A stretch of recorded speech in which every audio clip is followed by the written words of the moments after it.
right? And budget is something, of course, that comes once a year. But in parallel to the budget, something new has happened. The US deal.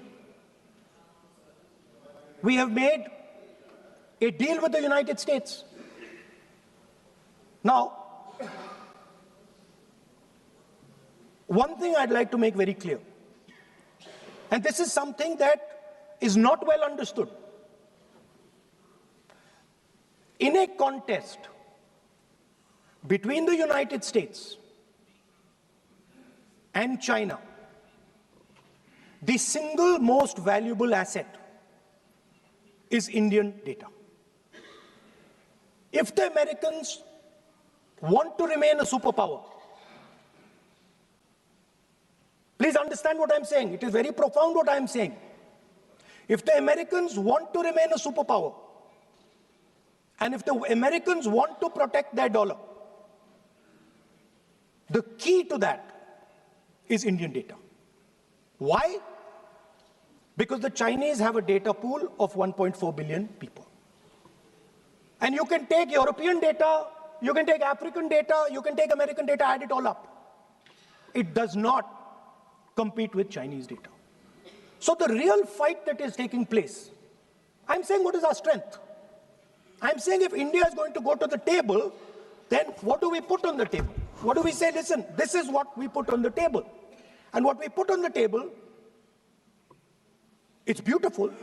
What we put on the table is our people. Their wisdom, what they do, their likes, dislikes, their imagination, their fear. This suddenly in the 21st century has got value. In the 20th century, it had no value. I remember so many people saying that population is a weight, population is a disaster. No, population is the biggest asset you can have. It's a strength.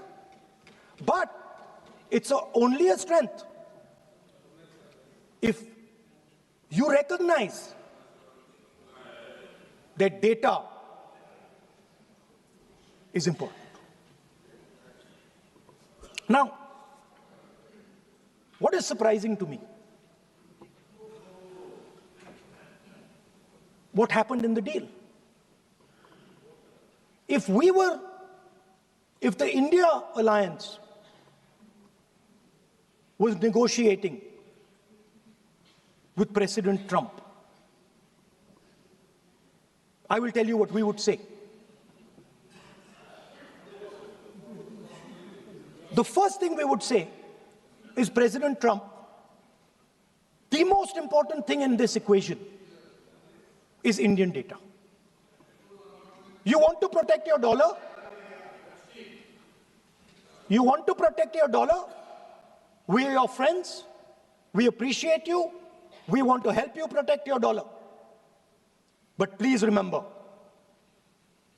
that if you want to protect your dollar, the biggest asset that can protect your dollar is lying with the Indian people. If you like the video, do like, comment, share and subscribe.